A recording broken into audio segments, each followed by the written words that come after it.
Historically, pumping iron to build muscles has been seen as a manly pursuit, and research into sport and exercise has largely focused on men too. But increasingly, women at gyms are heading to the heavy weights room and picking up the dumbbells to reap the benefits of strength training. So what can women gain from this type of training? As a former New Zealand weightlifting champion, Commonwealth powerlifting medalist, and an exercise scientist, this topic is super close to my heart.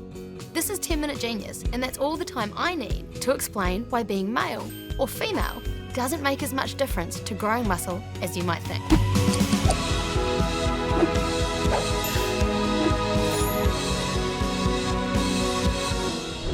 First, let's start with the basics, like what is strength training? Strength training is the use of exercises using some kind of external weight, like a dumbbell or a barbell or a machine, to improve muscle strength and size. And it can also be called resistance training. Strength training can be beneficial regardless of your sex. Although people often associate bigger muscles with conventional ideas around attractiveness, but that's not where the true value of strength training lies. Beyond increasing the size and strength of muscles, strength training also increases the strength of bones, your tendons, your ligaments. It improves the health and mobility of your joints. It reduces your risk of injury. This type of training also has flow-on benefits for heart health, metabolism, and the prevention of disease. The benefits of strength training go far beyond the physical. There are benefits for mental health and well-being too. When I say males and females have just as much to gain from strength training, I mean it. Literally.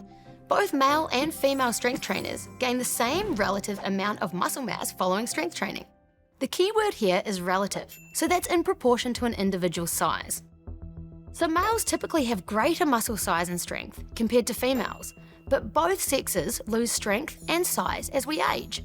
But these differences between sexes don't tell the entire story when you consider what can be gained relative to size and what that can mean later in life. My research into this found that both older males and older females gain the same amount of muscle mass following strength training relative to their size, even though the absolute amount of muscle gained and whether it was upper versus lower body gains differed between the sexes.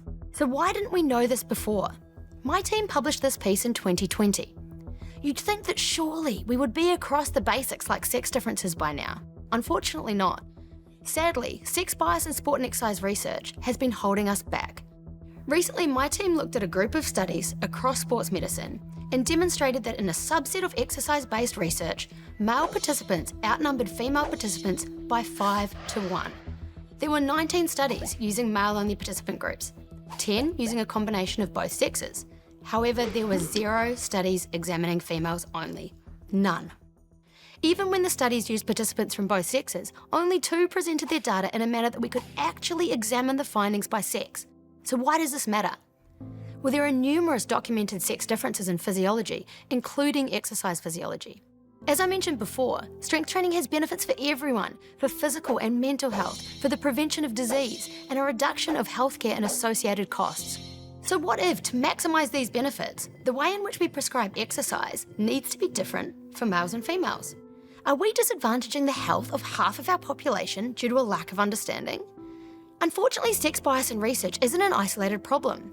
This problem emerges across the many disciplines and research areas that make up sports science, from biomechanics through to strength and conditioning. But for me, these questions were personal, they weren't just theoretical.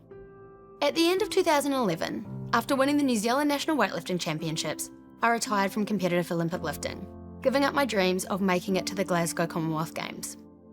It was too much juggling running a PhD clinical trial while trying to qualify for Glasgow. My career and my love of science won. However, early in 2013, I decided to have a go at powerlifting, a different strength sport. And my choice was based on the idea that I could train on my own without a coach and a squad, no travel commitments and no external pressures to perform. I could use the evidence base, the science that I was using in my PhD design, to write my own programs. However, what I found was a complete lack of female resistance training literature. Even so, I designed my own programs and I got myself to my first Commonwealth Powerlifting Championships within 9 months of starting the sport. And I got a medal. But I always wondered if I could have done better if the literature related to me. So this experience led to me conducting the first systematic review, accumulating all of the available evidence to quantify the benefits of strength training in terms of muscle strength and muscle size for females. This piece ended up being featured by the world's largest sports brand, Nike. And it showed me that the time for addressing equity in the exercise literature is now. People cared, and people want to understand the human body, not just half of the population. The thing is, there might not actually be as many differences as some of us might think. We may have many areas in which we are similar and where exercise prescription doesn't need to differ. But without the research, we won't know. That's the driving question behind my team's research. When does exercise prescription need to be individualised by sex? Regardless of your goals in exercise, whether it's performance or the prevention of disease, we can all benefit, and my hope is that my research can help us all do that.